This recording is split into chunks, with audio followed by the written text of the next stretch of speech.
আমার বংশেরও বহু ছোটখাটো মাঝারি জালেমেরা তাওবা করে অলরেডি পরিবর্তন হয়ে গেছে।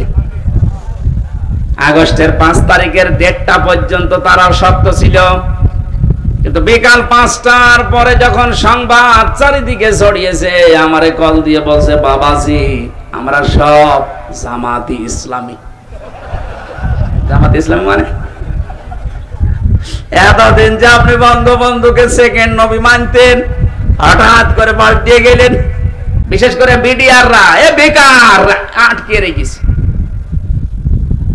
যারা এই সমস্ত মিথ্যা মামলার সাথে জড়িত, মামলার আয়ু থেকে শুরু করে একেবারে উপর পর্যন্ত যারা নির্দেশ দিয়েছে, একটাকেও যেন ছাড়া না হয়, কারণ এদের ছাড় নেই বলে মাফ করে দিলাম। কিসের মাফ?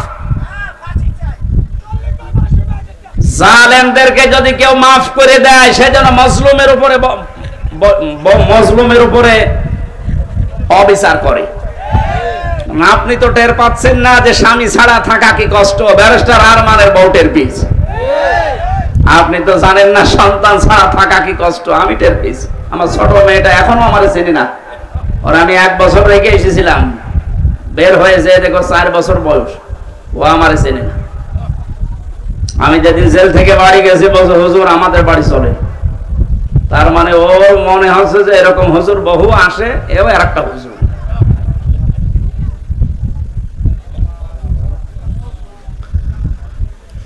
আমরা যুদ্ধবন্দীদের সাথে রাসূলের আচরণ কারাবন্দীদের সাথেও করতে পারি না। আপনি আয়না ঘর বানিয়ে ঘুমাতেন, আমার তো বিশ্বাস হয় না যে এরা ঘুমায় তো কি করে।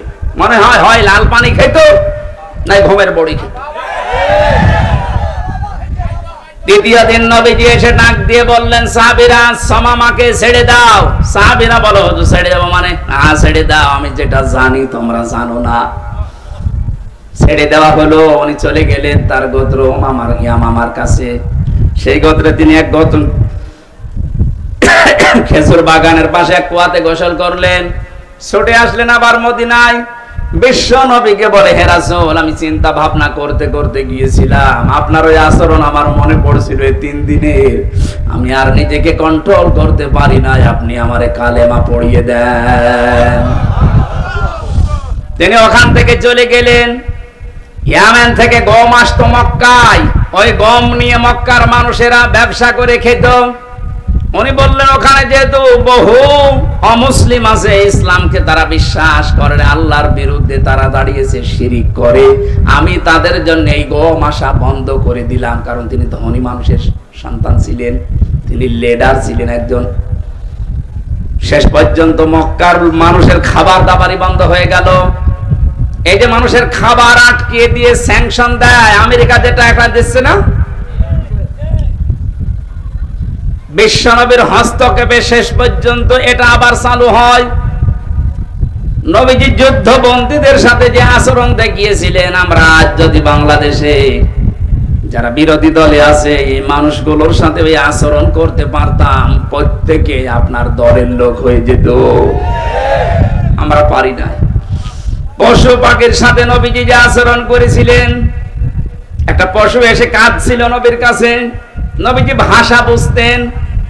সাহাবীকে ডাক দিয়ে বললেন, তোমার এই পশুটা আমার কাছে নালিশ দিয়েছে তোমার বিরুদ্ধে, কি আচরণ করেছো তার সাথে? তুমি নাকি আজকে সারা দিন তাকে খাবার দাওনি, অথচ খাবারের পরিবর্তে খালি কাজ করিয়েছো। যদি এর সাথে আচরণ করে থাকো, কিয়ামতের দিন তুমিও আল্লাহর দরবারে মামলার আসামি হবে। অন্যান্য বিশ্বে আমি যখন উন্নত বিশ্বের দিকে যখন নিজে ঘোরার জন্য গিয়েছি, দাওয়াতের জন্য গিয়েছি, ওই সমস্ত দেশে দেখতে পেয়েছি গাড়ি ঘোড়া যখন চলে, যদি রাস্তায় একটা সাপ ফানা তুলে দাঁড়ায়, কয়েকশো গাড়ি দাঁড়িয়ে গেছে, সাপটা নিরাপদে চলে যাবে, বিড়ালের বাচ্চা নিরাপদে চলে যাবে, এরপরে গাড়ি যাওয়া আরম্ভ হয়। কেন? তাদের কাজ নেই, গুরুত্বপূর্ণ কাজ সব স্টপ, যেন একটা পশুর ক্ষতি না হয়, একটা ফুল বাগান ফুলের গাছের ক্ষতি না হয়। তারা নবীর হাদিসটা মেনে চলে, যদিও নবীকে তারা বিশ্বাস করে না, কিন্তু আমরা নবীকে বিশ্বাস করার পরও তার এই আচরণ টাচ করতে পারি না। একটা বেশ্যা মহিলা শুধুমাত্র একটা পশুর সাথে ভালো আচরণ করার কারণে জান্নাত পেয়ে গেছে। একটা নামাজি মহিলা একটা বিড়ালের সাথে খারাপ আচরণ করার কারণে আল্লাহ পাক জাহান্নামী বলে ঘোষণা দিয়েছে।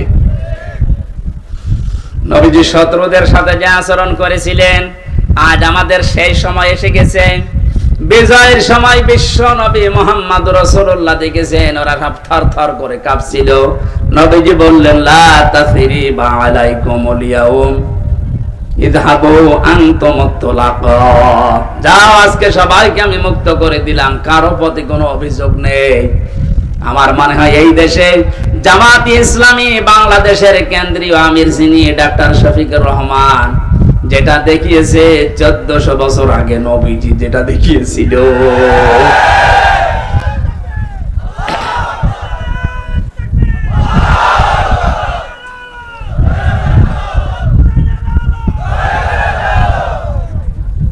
প্রত্যেক জায়গায় নবীজির এই কমলতা আমরা পেয়েছি। আল্লাহ পাক বলেন, নবী আপনার আচরণ যদি কর্কশ হতো, আপনার চরিত্র যদি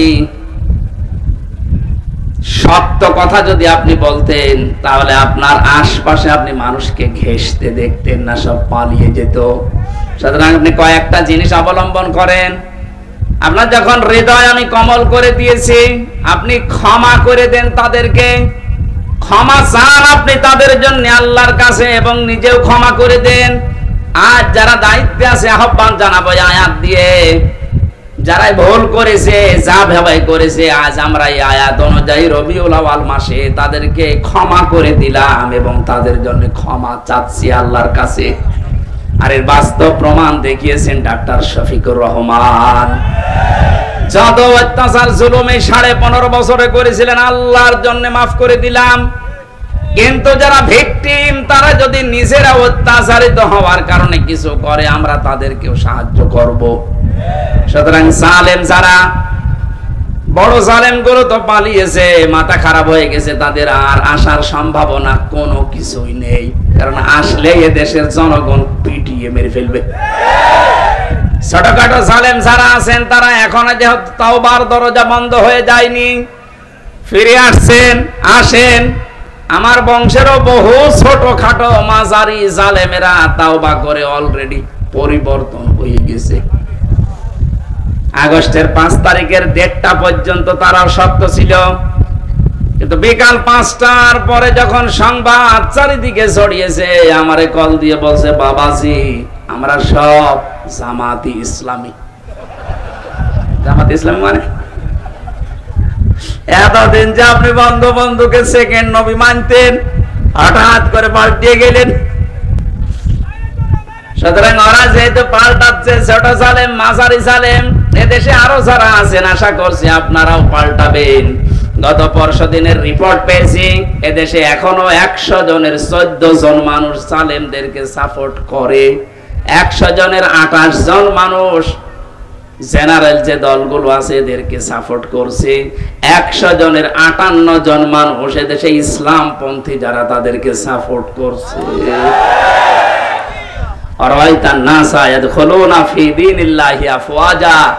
হে নবী, আপনি দলে দলে পালে পালে মানুষ ইসলামে আসতে দেখবেন, সেই দৃশ্য এখন আরম্ভ হয়ে গেছে। গত 3 দিন আগে দিনাজপুরে 10 জন এক মঞ্চে এসে মুসলমান হয়ে গেল আমার কাছে। এর আগে 2 জন চুয়াডাঙ্গাতে, এর আগে 1 জন গাইবান্ধাতে। মানুষ যেভাবে দলে দলে আসতেছে, 58 থাকবে না ইনশাআল্লাহ। 100 জনের 100 ভাগই এই দেশে ইসলাম কায়েম হোক, এটা চাইবে। সেই দৃশ্যের আশায় আছি। আল্লাহ আমাদেরকে যেন নবীর আদর্শ সব জায়গায় মানার তৌফিক দেন। আল্লাহুম্মা আমিন। লা ইলাহা ইল্লা আনতা সুবহানাক ইন্নী কুনতু মিনাজ জালিমিন।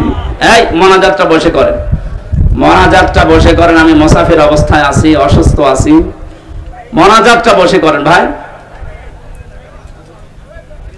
আমি কারাগারে থাকতে মেয়েদের উপরে কয়েকটা বই লিখেছিলাম তাদের পারিবারিক জীবন নিয়ে। আমার ওই গাড়িতে পাওয়া যাবে, যাওয়ার সময় নিয়ে যাবেন। যে মেয়েকে বউকে দিয়ে দেবেন, কাজে লাগবে ইনশাআল্লাহ।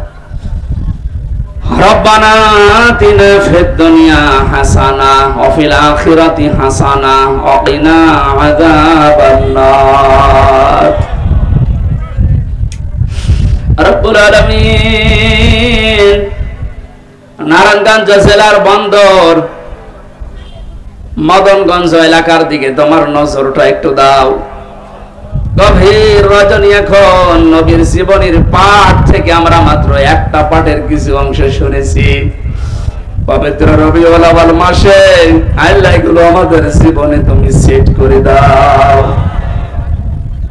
এই মাহফিলের আয়োজন যারা করেছে, শোনার জন্য যারা এসেছে, আল্লাহ তাআলা যেইভাবে সহযোগিতার হাত বাড়িয়েছে, তোমার সাহায্য তার দিকে ওইভাবে এগিয়ে দাও।